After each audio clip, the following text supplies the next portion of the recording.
Okay, it is 7:30. I want to welcome all of you who have arrived here this evening virtually. I want to thank Bethany for setting all of this up. So there'll be some questions coming. Bethany will reply to them, but I want to welcome Amy Julia Becker, the author of White Picket Fences. She has a presentation for us. She's an author, a blogger, a podcaster, wife, mother, sort of covering the waterfront. Wonderful book. People are reading it and they're already being challenged by it. And so we have about 100 people who've signed up. So Amy Julia, I'm just going to turn it over to you and talk to us. Okay. And then just one last thing, sorry, one more thank you, and that is to Judy Perryman, who suggested the book and started the conversation with Amy Julia and continued the conversation until she passed it off only a week or so ago, a couple of weeks ago to me. So Judy, I know you're out there in cyberspace, so thank you very much. So Amy Julia, the floor is yours. All right. Well, I think we're going to share a screen here. So do I just click my button? Yep. All right. Click my button, go back here, share. Oh, look at that. How exciting. All right. Well, hello, everyone. It is so sad to me that I can't see your faces. So I'm sorry about that. But I'm Amy Julia Becker, and Judy and I actually had a conversation beginning through email last winter. And the hope was that I would be able in September to come and meet you all in the flesh, in person, and that we would have a day of conversations together around the themes of White Picket Fences. And I am really sorry that that is not the situation that we're in. As you all know, the pandemic has disrupted many things, and that's included very simple things like travel and large gatherings, and obviously it's disrupted many other aspects of our lives as well. The things that the pandemic did not disrupt, however, are social disparities and divisions, and that's what we're going to be talking about here tonight. So I'm glad that we have a chance to do that, even though I am sorry that it means that I don't get to see you in person. As you all know, I wrote this book, White Picket Fences, Turning Towards Love in a World Divided by Privilege. I think you're all going to get a chance to read it. I know not everyone has. So I'll give a little background on that book and the story in it as we go through this evening. But just to give you a sense of what I'm planning to do, I'm planning to talk for about 45 minutes. I've got some slides. I'm going to do some teaching, some sharing of stories, and then have plenty of time, I hope, for question and answer. We're going to meet again in about 3 weeks for the second half of this presentation, which will be about the same as far as format, where I will be doing some teaching and talking and sharing of stories, and we'll have a chance for some Q&A. So please do think about what you'd like to hear so that we can talk about that together after this is over. And then tomorrow, I'm going to be sending you all an email with some additional resources, so you can be looking for that. All right, so I think we've got our logistical business out of the way, and I want to dive into the topic at hand. And the way I'll begin is just by, I collected some headlines. Oh, let's see. I'm screen sharing, but I'm not moving forward. Hold on. Let's do, there we go. Okay. Here are some headlines from the past couple of weeks. And I think they're representative of headlines that we see every day, no matter what your news source is, right? We've got from Fox News to CNN here, we've got NPR, the New York Times, the National Review. And in all of these instances, what we can see is a sense that there are divisions within our culture. There are racial and ethnic divisions, there are political divisions, there are divisions that line up along lines of gender, ability, economic status. Citizenship and immigration is another division that we have in our culture, and we see it every day in the news. It was interesting to me when the coronavirus first began. There was a lot of reporting that said that this is a disease that knows no boundaries, that does not respect those divisions of race and class and gender. But what we've actually seen over the course of the pandemic is that, in fact, this disease does know those boundaries because of the way our society is structured. So you do end up having people who are in hot jobs where they are more likely to be at risk of, sorry, I was just making sure that feedback wasn't me. So you find people who are unable to be protected from the spread of this disease by virtue of their socioeconomic status. You find children, like my children, who have been able to be at home with a mom who has a flexible job. My kids have all had a device by which they could get the education that they deserve, and they've been able to be connected to teachers that way. Other people have found that there have been higher rates of both infection and death in underserved communities, whether that's communities of color or communities that have less money, less wealth. So we've seen boundary lines go up even in the midst of this disease that we thought in the beginning would know none of those boundaries.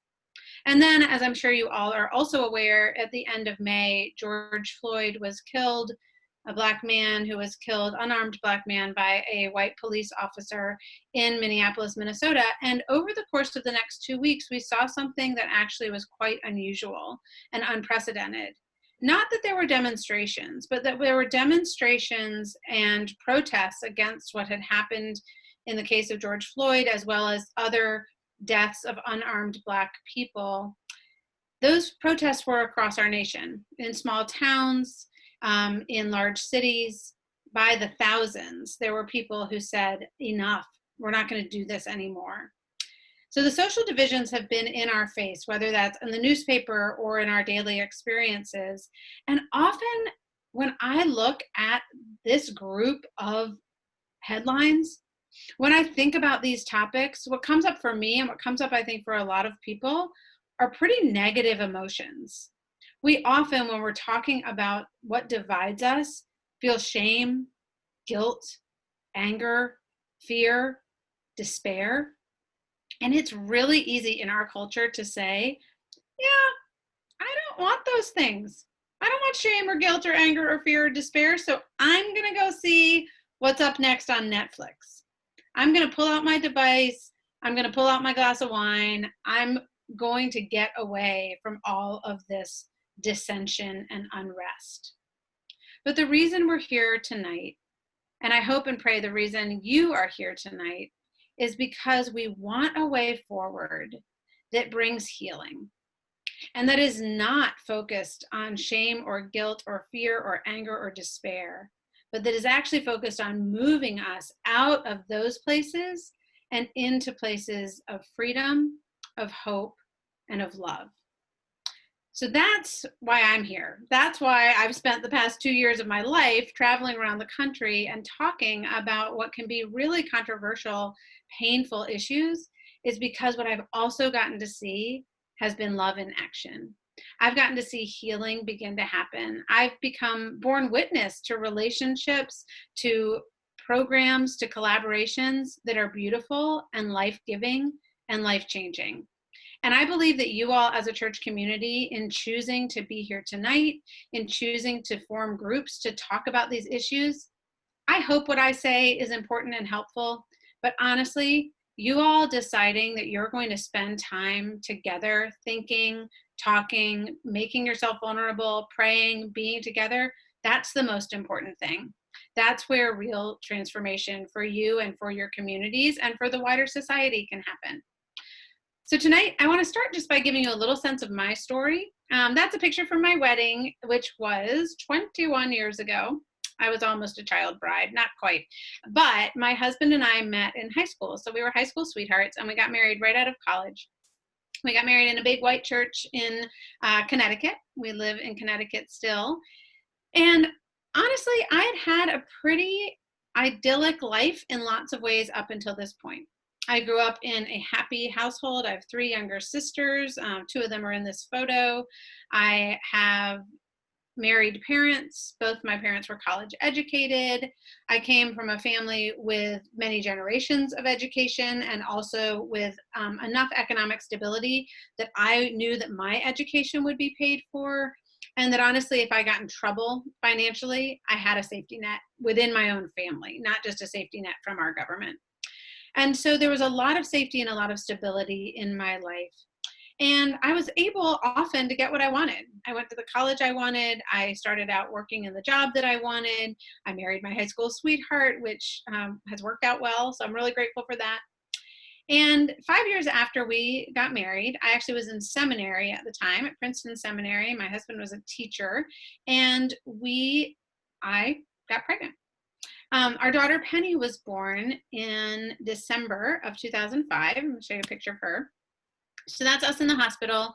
And then that's Penny when she was about 6-8 months old. I can't remember. And Penny was born with all of the same social advantages that Peter and I brought to her. So she was born as a child of married, educated, financially secure parents. She was born into a world of whiteness and all the assumptions that come with that in our society. But Penny also, as many of you know, was diagnosed with Down syndrome 2 hours after she was born.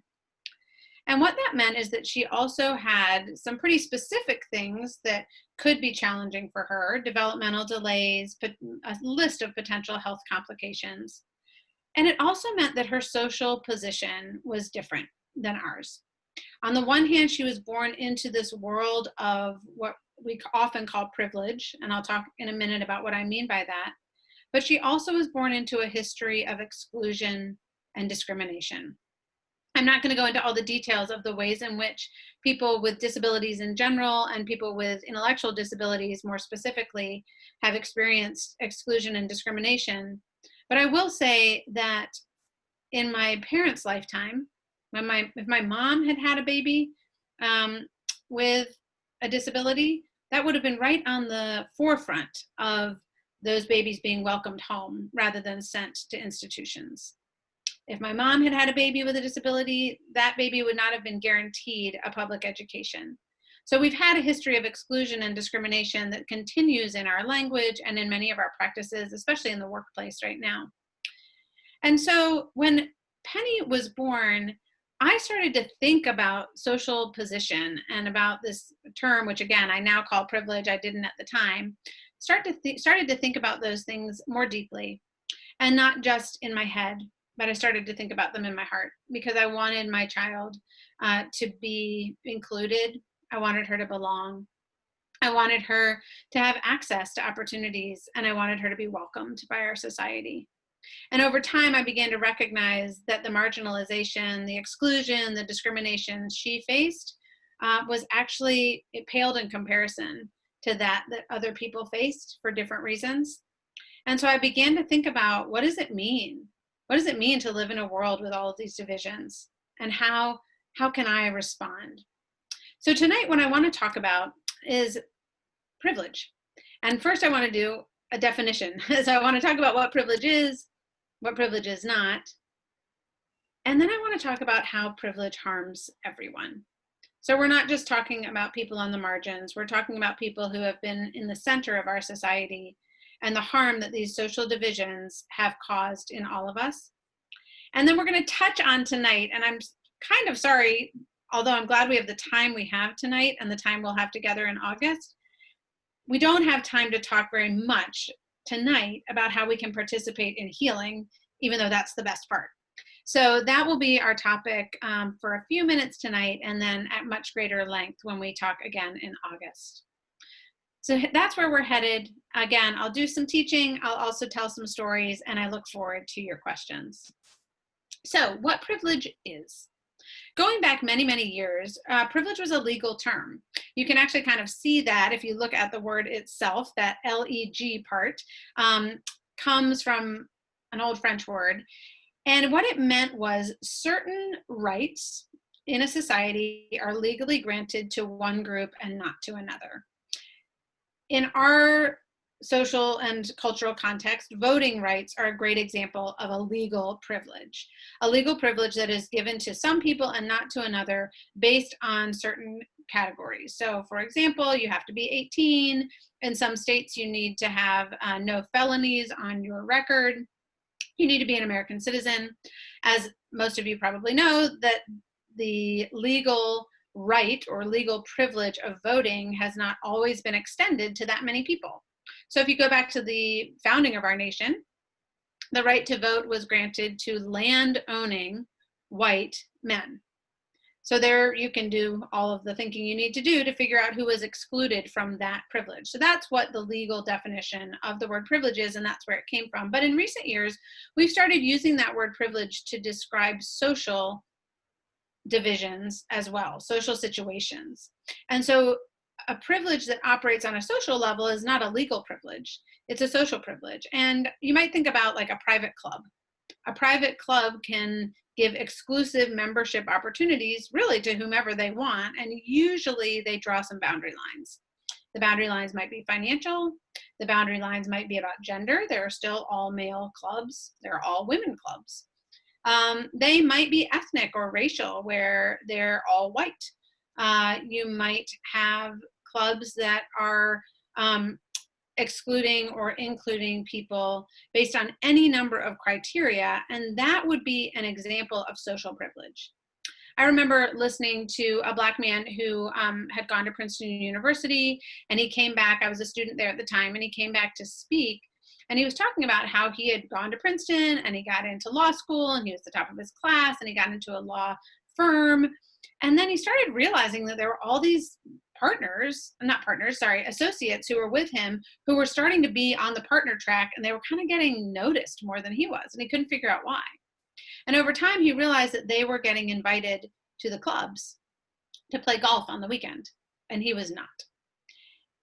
It's a longer story than that, but it gives just this one little glimpse of how a social privilege, the privilege of being included, in this case, in an all-white club, had an impact on had consequences for the financial and job opportunities in this man's life. My working definition of privilege for a long time, I'm going to share, was a set of unearned social advantages. I'm going to add to that in a minute, but for now, let's just call it that. A set of unearned social advantages. There's some advantages that we do earn. We work really hard and we get the job, or we get the promotion, or we get the raise. Or we might work really hard and we get a child who has turned out the way we had hoped for them. But a set of unearned social advantage. So I was born into a set of unearned social advantages in our culture that I did nothing to control. I did nothing to give them to myself. They just came to me by our society and through my family. And so another way to think about privilege is as a Venn diagram. These are some of the circles that could go into the Venn diagram. You could certainly add more. But I want to show that when we're talking about privilege, we aren't only talking about race. We aren't only talking about whiteness, although talking about white privilege I think is important, and I'm going to do that in just a minute. But just to give you an example, my best friend from high school is a woman named Nero Feliciano. And Nero grew up with what she would say was a lot of privilege, and continues to have a lot of privilege. She grew up also with married parents who are both doctors, highly educated. She grew up with affluence and stability. She also grew up as a Sri Lankan woman with immigrant parents from Sri Lanka.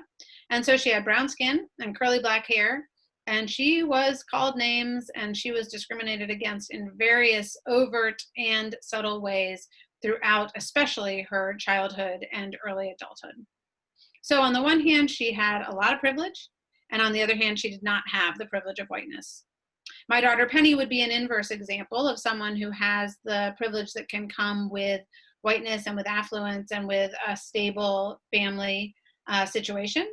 But because she has a set of developmental disabilities, she also can be, as I talked about before, excluded. So there are different ways to experience privilege. And I do want to just pause for a moment to say, here's why white privilege gets kind of lifted out of all of these different categories. It's because it's really pervasive in our country that this dividing line between people who we have come to call white and those who we've come to call Black or people of color. Again, there are lots of different demarcations that go on the other side of that line. The way we've constructed that over the course of many hundreds of years in this country has allowed for, in a general sense, the elevation of opportunity and advantage for people who are white. I've picked out 3 different studies that I'm just going to touch on here to talk about white privilege. If you have questions about that, I'm happy to try to address it further. There have been, almost libraries written about it, certainly books. So there's a lot to say, but what I'll say here is just a couple of things. So there's a study that was done that showed that if 2 different people applied for jobs with the same resumes, the same qualifications, and everything was the same on those resumes except their names, the person whose name suggested an African-American cultural background was half as likely to get called in for an in-person interview as the person with a white-sounding name. So you can think through what the social implications are if this is happening without people even recognizing it in terms of who gets called back. So we've got the same education, we've got the same criteria, but I never even get called back because of my name. Similarly, even when controlling for factors like college degrees, white people are paid more than people of color. There are all sorts of reasons for this, and my point is not to actually parse through why this is the case, but simply to demonstrate that there are these somewhat arbitrary dividing lines, right? We've got the same education, and yet that same education is not giving these 2 different people the same opportunities or advantages in our society. And one more, I was really fascinated by this when I heard it. There was a study done where there were 2 athletes, and they similarly, the same description was given of the 2 athletes, and those photos were shown. One athlete was white, one athlete was Black. The photos were shown to people, and they were asked to rank their intelligence. And across the board, people ranked the white athlete as more intelligent than the Black athlete. So again, you can think through what the consequences of those types of subtle thinking might be in how we operate and in who is advantaged and why in our culture. But I felt like it was important to point out that although privilege is a set of unearned advantages and it's not just about whiteness, whiteness is pretty important in this conversation and certainly something that I'd love to talk more about if you have questions. There are other social divisions that also show up, and I'm not going to spend too much time on this just in the interest of our time together. But again, even just in this time of the coronavirus, we have seen higher rates of hospitalization and death from COVID-19 among essentially all non-white people groups. All sorts of reasons for that, but there's one statistic that just points again at some of these lines that are drawn among our different groups. This past week, we celebrated the 30th anniversary of the Americans with Disabilities Act being signed into law, which really was a big legislative change for people with disabilities. But even now, people with disabilities are more likely to be incarcerated or to be victims of police violence, especially if they are not white. So you also can see that conflation. If you're not white and you have a disability, that puts you at an even greater disadvantage within our society. Similarly, gender can play a big role when it comes to conversations about who has unearned advantages. And we've seen that again in more pronounced ways in the past few months in our culture because of the pandemic, where women have carried an outsized share of the work and home life burden. Some of you have probably experienced that, and some of you are probably outliers, and you say, actually, that hasn't been the case in our particular context. And let's remember, we are talking in pretty broad terms, not so that we can say all people in each groups are the same, but so that we can start to see what's happening on a broader social level. I think it's important, however, before we move on to talking about the harm of privilege, to say what privilege is not. When I talk to people, I look back on the titling of White Picket Fences, and I still wonder whether we should or should not have used the word privilege in the subtitle. You all may have seen the book. I've got it here in front of me. And the subtitle is Turning Towards Love in a World Divided by Privilege. I stand by what I meant by that subtitle, but what I've learned since then is the ways in which just the word privilege feels like an accusation to many people. And I don't want this book to be an accusation. I don't want it to be finger wagging. I want it to be an invitation, in fact. And what I've learned is that it's really important to explain what privilege is not when we're talking about it. And the first thing I would say is that privilege is not an accusation of guilt. I was speaking a couple of years ago down in North Carolina, Raleigh, North Carolina, with a Black man. And the two of us were together sharing our stories. And a white man spoke during the Q&A, and he said, you know, I often in the morning when I go out the door want to put a paper bag over my head because I just don't want to be a white man in our society. I feel so much shame and guilt. And Ryan, the man who I was speaking alongside, said, you know, you have to carry your whiteness, and you can't change the fact that you are a white man in Raleigh, North Carolina, but you can choose what you do with that. You are not guilty for being a white man.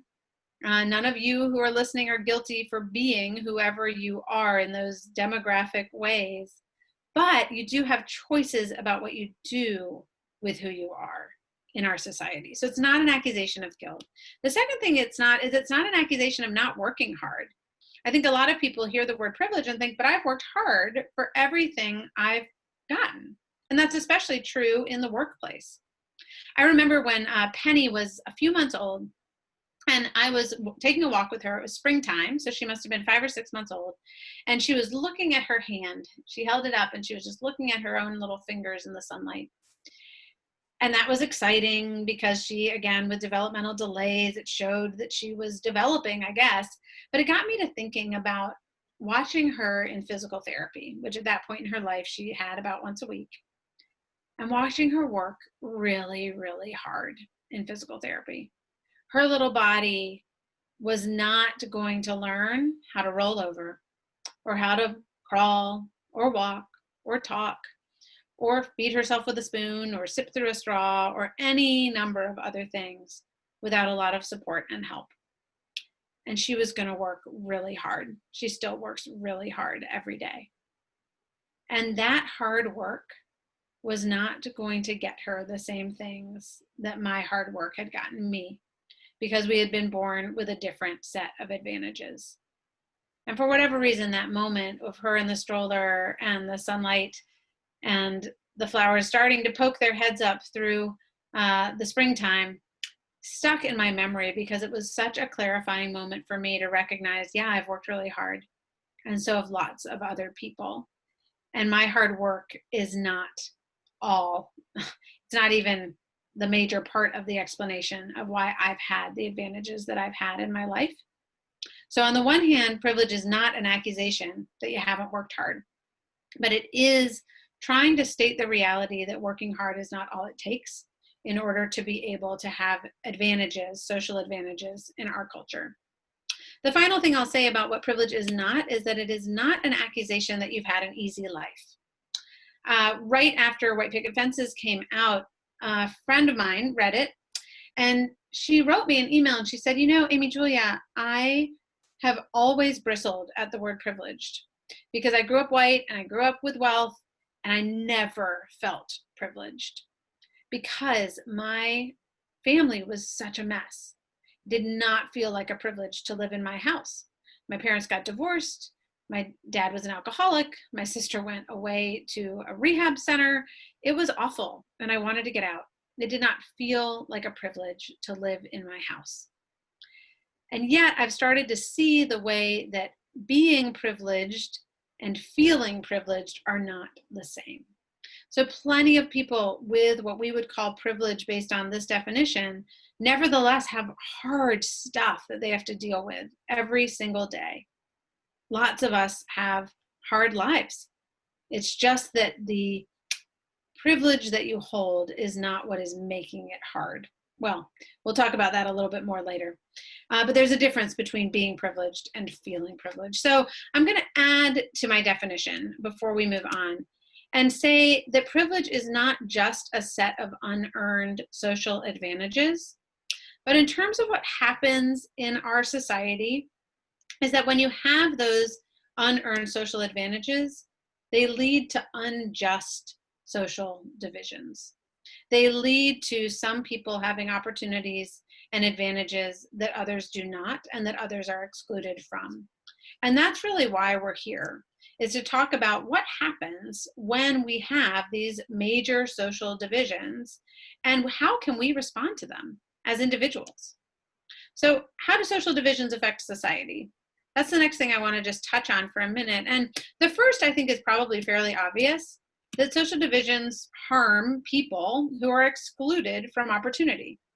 And I've talked a little bit about my daughter Penny. That has certainly been my most intimate personal experience when it comes to the harm of exclusion. I remember way back in, I don't know, 2007 or 8, when I called a preschool to find out about their program. And I was asking questions, and we were having a really lovely conversation until I mentioned that my daughter had Down syndrome.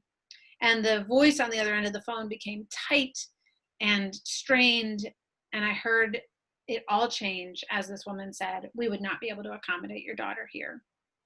She had never met Penny.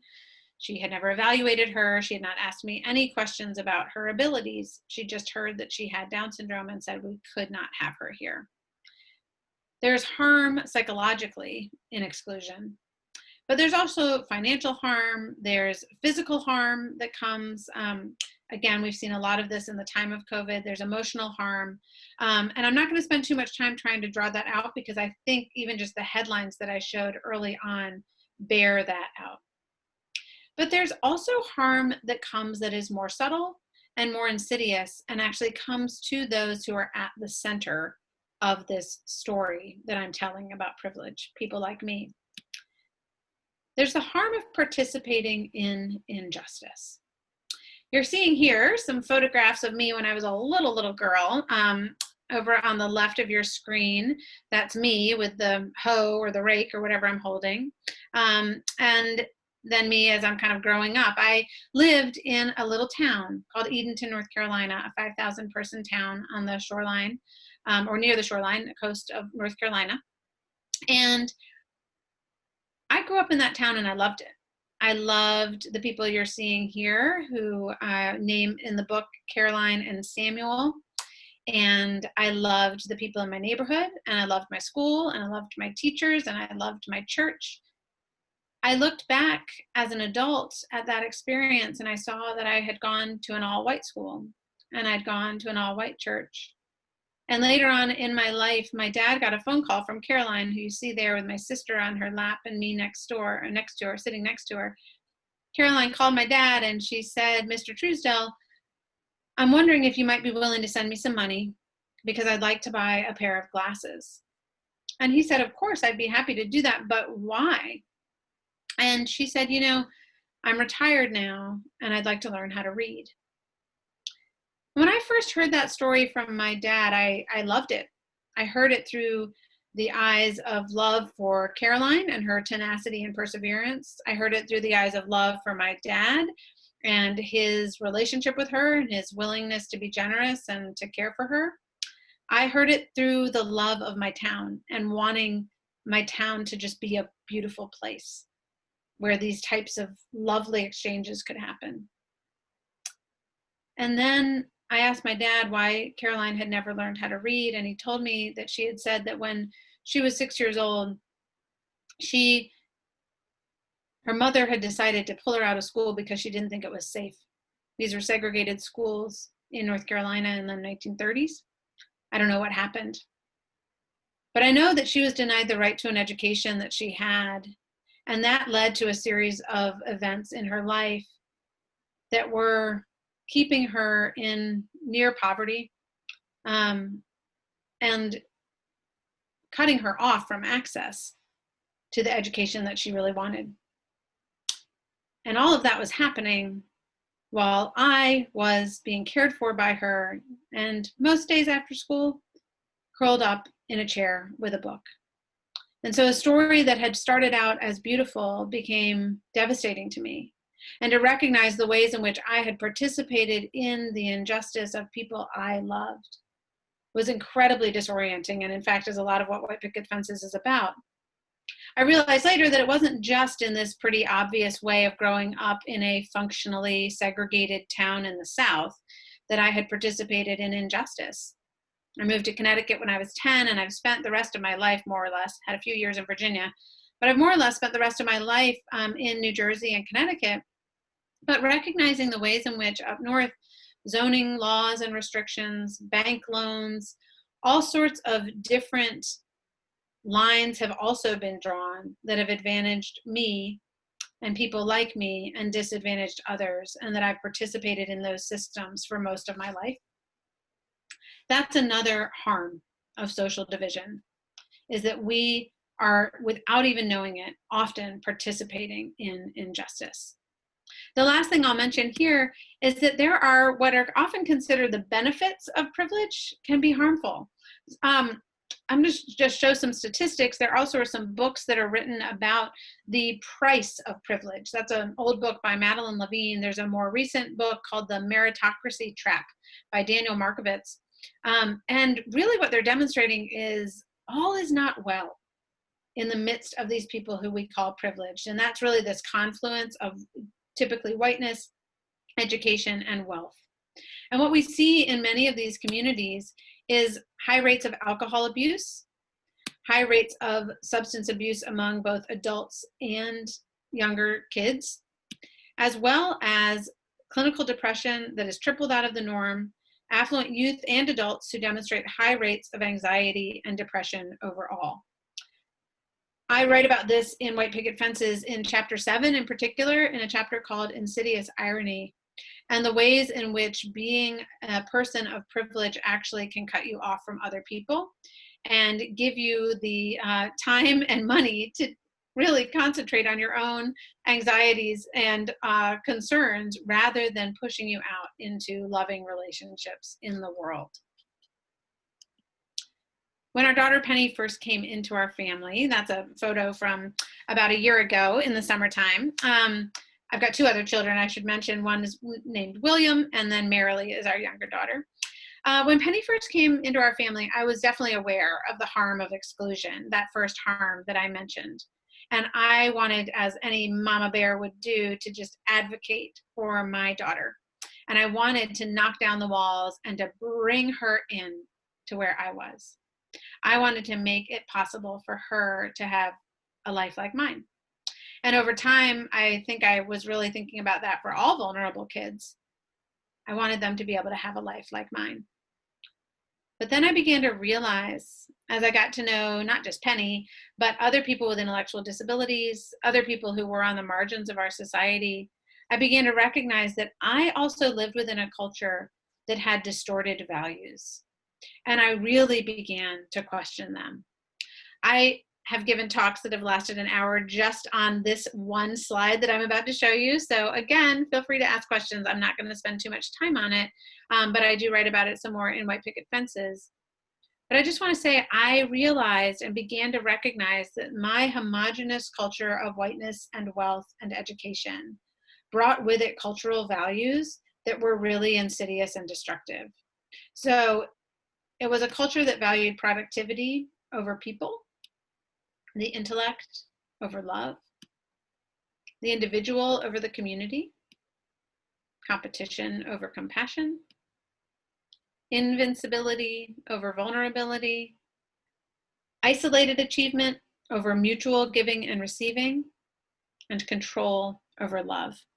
We could parse out every single one of those, and I'm not going to do that here, but I do want to tell one story. I went to St. Paul's School, which is a boarding school up in New Hampshire that has been around for hundreds of years.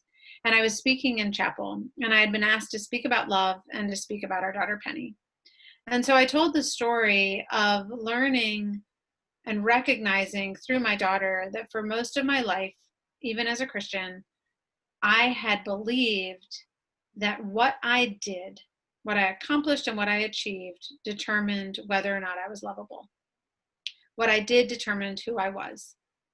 And what Penny had begun to help me understand is that I was loved before I achieved anything, just as she was loved before she achieved anything. What she helped me understand is that I was needy and vulnerable, And if I didn't work so hard to be independent and self-sufficient, if I let my guard down a little bit, then I actually was going to allow relationships where my needs went out and other people's gifts and abilities could come in. And yes, where other people's needs came to me and I could respond with my gifts and abilities. So over time, I began to understand that a life of mutual giving and receiving was what I wanted, not a life of isolated achievement. And I spoke to this huge cathedral of hundreds of students who were on the achievement track, who had just come from their soccer practices and their field hockey practices and their violin practices and their hard day of classes, and they were headed to their study halls and they were going to be achieving. And I asked them to consider what it would be like to meet someone who wanted to get to know them, not based on their SAT scores, not based on their college placement, not based on the internship or the community service they were going to be doing over the summer, but who just wanted to laugh with them, who just wanted to get to know them and be their friend and love them. And as I painted that picture for them, I looked out across that room and there were dozens of kids with tears just streaming down their cheeks because they were longing more than anything else to hear that truth, that they are loved for who they are and not for what they can achieve. All of this led me to conclude that privilege harms everyone, those who are excluded from it, but also those who are the ostensible beneficiaries of it. So that leads to the question of how we can respond. And I want to take just a real quick few minutes to talk about the traditional response, a contemporary response, and then to suggest another way to respond to the harm of privilege, which we'll pick up on even more in our next conversation. So the traditional response to these dividing lines has been something called Noblesse Oblige. Some of you may remember when the first President Bush died, there was a lot of conversation. Actually, people wrote in his eulogies about him as an example of Noblesse Oblige. It's a French term. It comes from the idea that the nobility, the noble ones, the aristocracy in a society, are obligated, oblige, obligated to serve, obligated to care for others. I have here these logos from the schools I went to. I went to a high school named Taft, and our school motto was not to be served, but to serve. I went to Princeton University in the nation's service. So these are elite schools with, again, this sense of privilege that comes out of them. And they really wanted to instill in their students a sense that you've been given a lot and you need to now give back. And there's something really beautiful about that understanding that what you've been given is not for you alone. At the same time, what often has happened as a result of this attitude of Noblesse Oblige is still the dividing lines, no structural change, and a one-sided charitable giving, whether that's giving of time or of money or of both. There's a sense of, I'm in power, you are in need. I will serve your needs, but I don't acknowledge any needs of my own, and I'm not looking for ways in which we can be in relationships of reciprocity. I'm also not looking at structural changes that need to happen on a societal level. I'm just looking at ways that my charity can help you.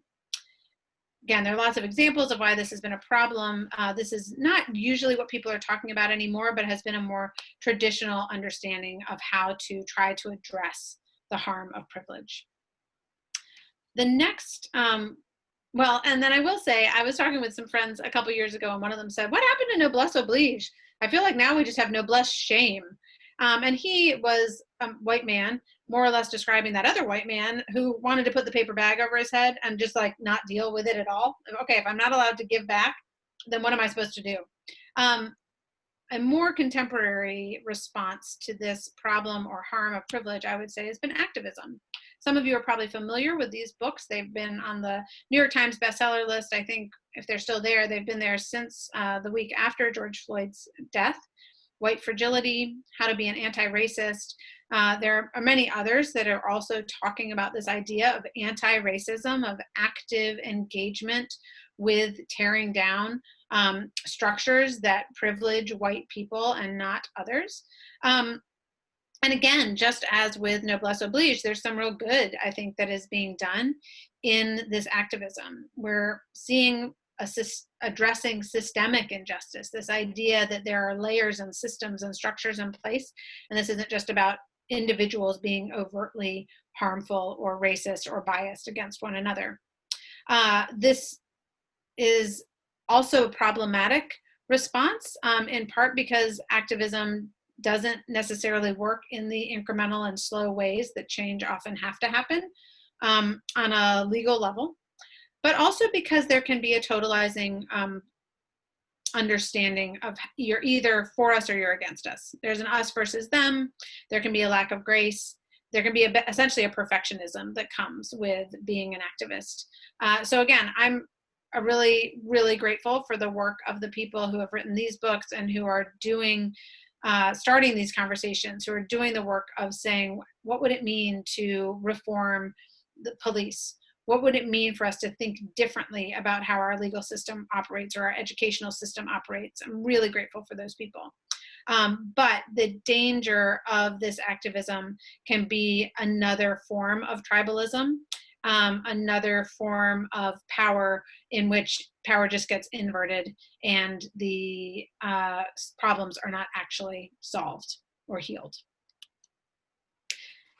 I'm not going to spend too much time on this, but there's also Assimilation, which is essentially, these are some good articles that I read a couple years ago, one from The Atlantic, one from Time Magazine, about the meritocracy, the problem of social divisions based on merit and wealth, and talking about, again, what I was saying before, let's just break down these walls of exclusion so that more people can come in and be like me.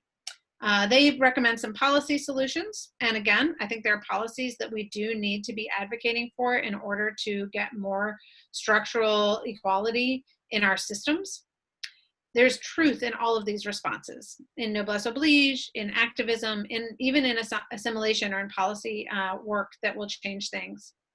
But that's an insufficient truth because it doesn't get to the depth of the problem that we are addressing here. And I believe that there's some language that a lot of people use in the public square to talk about injustice, to talk about racism, to talk about social divisions that's really helpful in understanding what this deeper problem is. I read an article by Ta-Nehisi Coates a number of years ago now about reparations in The Atlantic. It was a really famous article, and in it, he talks about structural inequalities and reparations and all of these things. But what was really surprising to me, knowing that Coates is an atheist, is that this line, he calls for a national reckoning that would lead to a spiritual renewal in that article. And I was so struck by that language of spiritual renewal. I just didn't expect it to come from him. And perhaps that just piqued my interest because I started noticing books. For example, here are a couple of books about race that have been written. The Soul of America, the Battle for Our Better Angels by John Meacham. Or Democracy in Black, How Race Still Enslaves the American Soul. There's also a book by Jim Wallace called America's Original Sin. And you often hear the language of original sin to talk about enslavement and the history of abuse that white settlers perpetrated against Native peoples as well as against enslaved men and women from Africa. So we have this language of spirituality, and I believe that gives us a hint as to what is missing here. Because if this is a spiritual problem at its root, then it requires a spiritual response. And a spiritual response certainly does not mean there's no economic or political or legal or social or cultural response. All of those things are really important. But we also need to be working in the realm of the spirit. We need to be equipped to do this work, spiritually equipped. We need to be connected, and we need to be empowered. Churches have a significant role to play. Although we have a history within the American church of, again, our own social divisions, especially along racial lines, but also along other lines, we also have a lot of possibilities. A lot of possibilities that are available to us because of a tradition of caring about injustice, of talking about, in our scriptures at least, talking about wealth and talking about what it means for the gospel of Jesus Christ to overcome social divisions. There is a passage in the book of Ephesians, chapter 3. And the whole book of Ephesians, actually, I have come to believe, is about overcoming social divisions. Back then, in the early church, the social division was largely between Jew and Gentile. And there's this passage where Paul, or whoever wrote Ephesians, writes, the mystery of the gospel is that Jew and Gentile are both heirs. In other words, it is unbelievable. It is mysterious. He cannot even begin to understand that God's family consists of both Jew and Gentile, because there were so many social divisions between those two groups. But that is the mystery of the gospel, is that in Christ, those divergent, divided, divisive people groups can be brought together, and not just brought together, but brought together into the same family under the power of love. And so what we are invited to as Christians, as the church, is a humble, holistic participation in healing. And to do that, we need to use our heads, our hearts, and our hands. Those are the things I'm going to talk about next time. What does it mean to approach this work with humility? What does it mean to approach it humbly? What does it mean to participate in healing? It means acknowledging harm, which is part of what I've been talking about tonight. It means reaching out for help. But it also means being active participants, because God invites us to do that in reimagining our individual lives, our community lives, and our world. And that's where I started off by saying this is not about shame and guilt and fear and despair and anger and hopelessness. That's where the hope comes in. That's where the healing comes in, and that's where the power of love comes in. So we're going to get to talk a lot more about all of those things next time. But I wanted to end by sharing one story, one example of where I believe we can see this participation in healing in action. I mentioned Edenton, North Carolina, where I grew up. And I haven't been back there a lot over the years. We moved when I was 10 years old. I'm 43 now, so that was a long time ago. But I was speaking at an event right before I finished writing White Picket Fences, so maybe 3 years ago. And a woman came up to me who was my mom's friend from North Carolina. Her name is Missy. And Missy came up to me and she said, Amy Julia, what are you working on now? And I told her a little bit hesitantly, because I knew that I would be writing about Edenton and talking about how I had come to terms with this town where I grew up. And she took my hands and she said, Amy Julia, I have so much to tell you. She told me a number of stories, but one of the stories she told me was of a young man in Edenton, a young Black man who was 17 years old and was shot and killed. And she knew his grandmother, because his grandmother had been the church secretary. And she said, I was just so upset because I knew that young man. And so the day after he was killed, I was out on the playground and I was pushing my grandbaby in the swing. And I introduced myself to the woman next to me, who was a Black woman named Tanya. And I knew Tanya would also know about this family and this tragedy that had happened. And there's been violence in our communities. And so as I was pushing my grandbaby on the swing, I said, what are we going to do? What are we going to do? What are we going to do? And the next day, Tanya, who Missy had just met, dropped a letter off at her house, and it said, you want to know what to do? Here's what you do. And Missy told me this story, and she said, I took that letter and I read it and I put it at the bottom of a pile of papers. And I said, I'm not an activist. And I went back to what I'd been doing before. But it just ate at me, and I couldn't leave that letter there. And so I finally, a couple weeks later, pulled it out, and the first thing on the list was to call the chief of police. So I called the chief of police, and he said, oh, this is just what I need, Mothers Against Violence in our community. And the long and the short of it is that over time, Tanya and Missy, a Black woman and a white woman together, began a prayer gathering that moves around town. There are 12 zones in their town, so once a month they gather. People from a white church and a Black church, and probably some people who don't even go to church, gather together, old and young, to pray for their community. And yes, there have been answered prayers, and yes, there's been beautiful things that have happened just on that spiritual level. But of course, what else has happened? There are people who've gotten to know each other. They've gotten to hear about each other's lives, to learn about each other's needs, to learn about each other's joys. They're starting to have conversations about what it means for young men to come back from prison and find jobs in their community. They're starting to talk about school reform, and they're doing that as a group across the dividing lines. That to me is a beautiful, messy, slow example of what it means to humbly and holistically participate in the healing work that God wants to do in all of our lives and of all of our communities.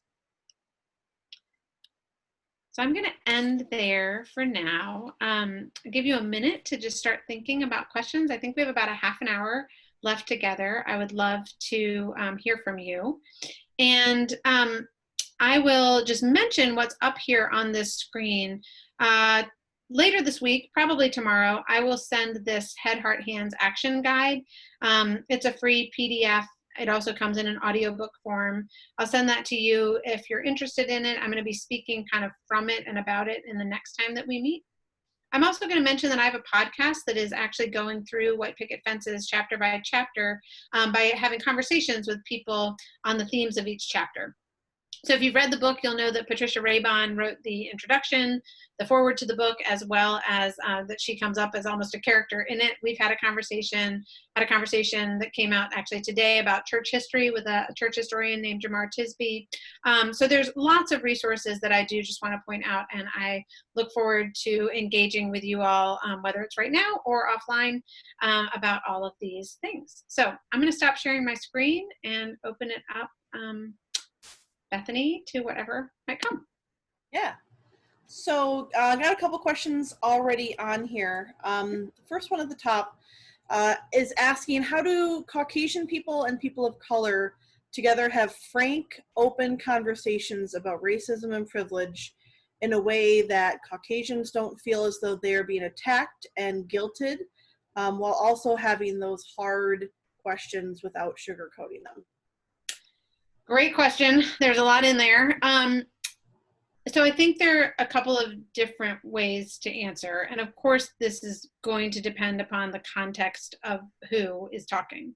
So I can have a different conversation with my friend Marty, who I've known for 20 years and who's a Black woman, and we've worked together and we've prayed together and we've laughed together and we've done all sorts of things. And I screw up often when we're talking about race.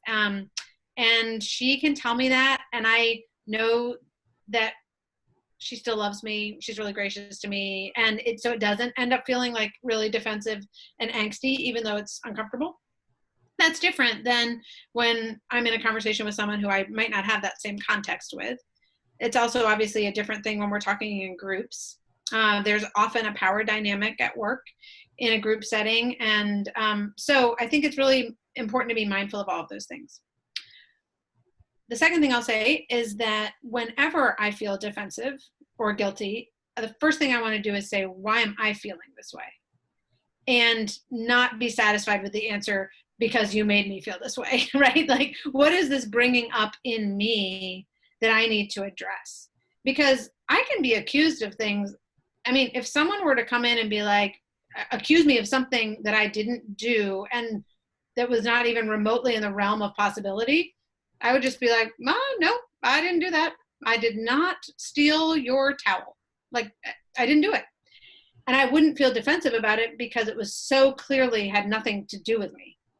But often when I feel conviction about something, or just discomfort with something, I feel defensive. And so I think it's important for me to do some of that work. And that doesn't mean that someone who comes after me is saying everything truthful and there's nothing for me to, feel defensive about. It just means that I have some work to do to try to address that. I also think that sometimes it's really helpful to start having these encounters not in person. So you can have a conversation partner with a book. And I think especially if you don't have, and many of us who are white people do not have strong, long-lasting friendships with people of color. And so if that's the case, then we've got a ton of resources available to us to answer some of our initial questions to help us try to understand, how do I appear when I'm in the context of someone who is not from the same racial background as I am? What does it mean to be white? Lots of us aren't even comfortable talking about being a white person because we were taught we're not supposed to do that. So I think there's some work that can be done either individually by reading and even in conversation with other white people. My friend Marty actually joined a White Picket Fences discussion group with primarily white women. And after a couple of days, she said, Amy Julia, I'm so glad that these white women are processing their whiteness. I do not need to be in the room while that happens. And she was right. It was like, you know what, that's just going to be painful because I'm just going to hear them say things, or they're going to ask me to answer questions on behalf of all Black people for all time. I don't want to do that. I want to be thinking about my own privilege. That's why I'm here. And so she left, and it was fine. It was good. It was smart. It was self-protective in a good way. So there's also might be some space just for beginning that conversation with books, with podcasts, and with other white people. And then there are also organizations that actually work to structure. There's an organization called Be the Bridge. Latasha Morrison is a African-American Christian woman who started that organization. And it provides resources to start enabling those conversations to happen in a structured way, so that there are some ground rules that are set so that people can try to work through some of the hardships that we have in trying to have those conversations around race. So I hope that's at least a start in thinking about how to get there. Thank you. This one just came in, might be a good one for us to look at. What is benign racism? Well, I mean, so benign racism, when I talk about it, because I think that comes up in a chapter in White Picket Fences, is racism that is not overtly hateful. For me, as a white person, especially growing up in the South and then coming to the North, I felt like a lot of people saw racism as overt acts of hateful prejudice.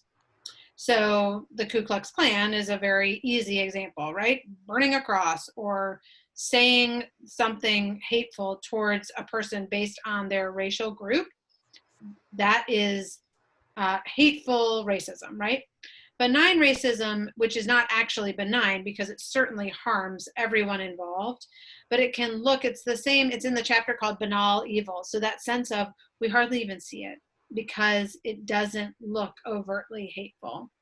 An example of that might be, going back into our history, a law that says, laws that were written around the GI Bill, for example, where many servicemen who had no access to college educations or to home ownership before World War II were able to come back and have access to home ownership and to college educations as a result of the GI Bill. But the GI Bill was written in such a way that it almost entirely excluded all of the servicemen who were not white. And so that would be an example of benign racism. Again, it's not benign, it hurts people, but it does not look like the hurt of, dragging a Black man behind a car and injuring or killing him. I mean, that's a very different type of racism, even though both would be examples of racism. So I hope that clarifies. Yeah, awesome. We have one question. It's asking about what books can we read that argue against your position, with the idea of like we're strengthening our own perspectives, better armed to meet those arguments and having a full rounded view. Books, articles, things like that.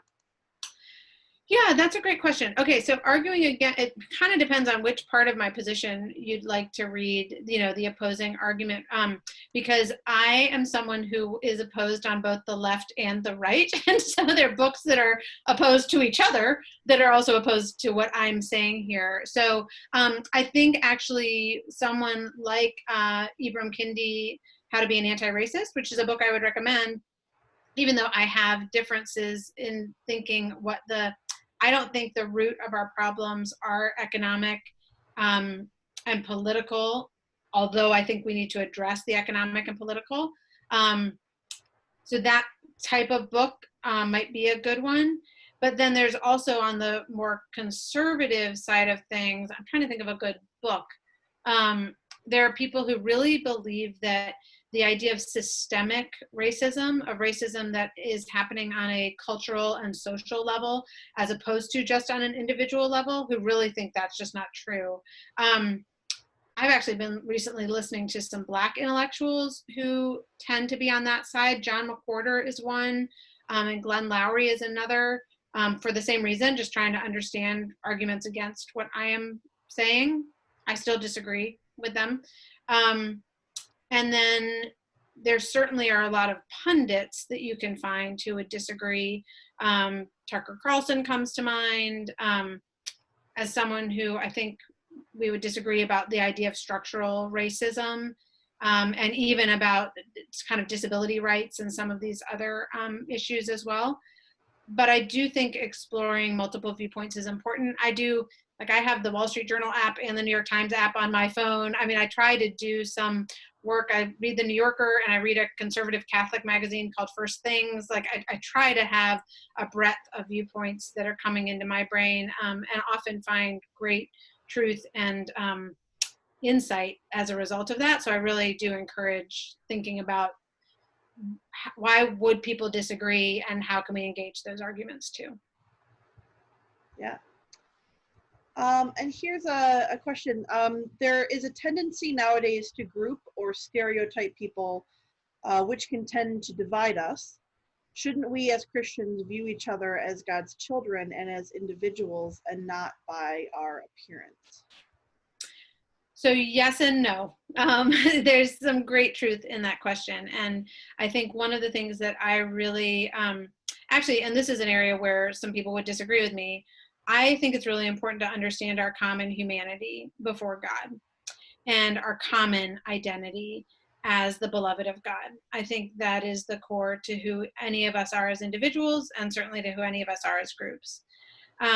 At the same time, I think there's been a lot of harm done by pretending that there aren't group dynamics, that there aren't discriminatory practices that affect whole groups of people, and that there aren't cultural differences that can actually be celebrated. So there can be harm done, but there's also can just be a loss in not actually recognizing what we can learn and gain from one another when we celebrate our diversity. And that's especially true among the body of Christ. It can be true in just very almost superficial ways, like what worship style we want, and what music we're listening to. But it also can be true in terms of like gifts of the Spirit and the ways in which people are able to learn from each other in terms of prayer, in terms of how we understand Scripture, and in terms of our common experience in serving others. So I really believe in understanding and embracing our common humanity so that we can celebrate diverse identities. I think the other thing that comes up in this question is the idea of being colorblind. And I think what happened in this country is there was a long period of time in which people did, quote unquote, see color, and being white was considered good, and being Black or brown was considered bad. And so the idea of being colorblind was saying, let's get rid of that. And that's a really good thing to get rid of, right? A distinction of goodness or badness based on your skin color. So in that sense, great, like let's get rid of distinguishing people and giving some sort of moral or value based on that, right? But what then happens is we get to a point where we say, I don't see color. And so what that can really mean is, I don't see your history. I don't see your family. I don't see where you're from or what matters to you or the ways in which you've been harmed or the ways in which I can celebrate you. And so like when people say to me, oh, Penny doesn't even have Down syndrome, she's so capable. And it's like, no, she does. See her in all her fullness. See her for who she is, which includes having Down syndrome. And that literally affects the way that she looks, just as being Black, I mean, is something that you can see. But it also affects who she is in both ways in which she has experienced harm and ways in which she has been able to demonstrate who she is as a gifted human being. So I think it's important for us, as you said, to really understand that sense of common identity and to come back to that place as a starting point for understanding our differences both so that we can name the harm that comes within them, and also so that we can celebrate and learn from one another within them. John, I don't know how long you want us to keep going. There's maybe 2 more questions, but we do have another chance to ask these and read the book and all that stuff. Oh, you're muted. Let's deal with the last 2 questions, and then we can wrap it up and let people start reading the book if they haven't started already. Okay, sounds good. Here's a question. Does your work address gender privilege in terms of sexuality, LGBTQ issues? Not directly. So I think I've had this conversation with a number of people who've read the book and who have said that although there's really nothing, even talking about myself as a woman or as a cisgender person or as a heterosexual woman, at the same time, just as for me, the experience of disability helped me to have a more holistic understanding of some of the issues of exclusion and of celebration for all sorts of marginalized people. I would hope that in reading this book, those are the questions that would come up. Like, okay, wait, if this changes how I see people in this category, right, then what might that mean for how I view people in this other category that doesn't even come up in this book? So I do not do that directly for a variety of reasons, but mostly because this is meant to be a memoir. It is a book that comes out of my personal experience, and I felt like it was really important to write a story. We have a lot of books out there right now that are, I think, telling people what to do instead of inviting them into conversation. And my hope with this book was to say, let's sit down and talk, share our stories, hopefully in a way that moves us towards healing. But also I wanted to write out of my own story, which because of my childhood in North Carolina had a lot to do with race, and also because of just living in America, even in Connecticut, and then having a child with a disability, that obviously also came in. And then because I'm really aware of my economic privilege and educational privilege, those things also got bound up in that conversation. Okay. And this last one is maybe leading us a little bit into our next conversation about how to heal. The question is the first step of healing dealing with the enormous divisions we have along multiple fracture lines, race being just one of the points of separation? Well, I will talk about this more next time. And I do think that healing comes in different ways. And so I don't want to be too simplistic about it. My simplistic answer, however, is that healing starts with acknowledging harm. And acknowledging harm can happen in a multitude of ways. I've led people through the work of acknowledging harm on just like an individual level, as well as on an institutional level, because we have our own stories in our own families. I've done work looking at the history of my family that came to Connecticut and Massachusetts in the 1600s, and where members of my family were killed by Native Americans, and then asking the question, I wonder why that happened. Well, it might have been because they were the aggressor. What do I do with that, right? So that's a very individual kind of acknowledging harm, looking back, and I gave some other examples of that. Institutionally, though, that can also happen. What does it mean to look back institutionally and say, okay, we were founded on, for example, the school I went to in North Carolina was founded in order to be an all-white school. That was the purpose, and that was its founding. So how would that school today reckon with its past and acknowledge harm that was done to members of the community? That's the first step in healing. And again, I'll talk more about this next time, but it's also, I think, reaching out for help and then participating in the work of healing. That's how I think healing works. But yes, more to come, more examples, and hopefully some more instruction on that. And if there are other things that you all, want me to be thinking about as we head into next time, please feel free to send me an email. It's Amy Julia Becker Writer @gmail.com. And you'll get an email from me with some of those resources within the next few days as well. And I really look forward to being here again in a couple of weeks. Thank you. Oh, John, you're muted again. Yeah, I get on people for doing that. Thank you, Amy Julia, for being with us. Thank you. We're excited about the book and the book study. So we will see you on the 17th at 7:30. I look forward to seeing you all. Thanks so much.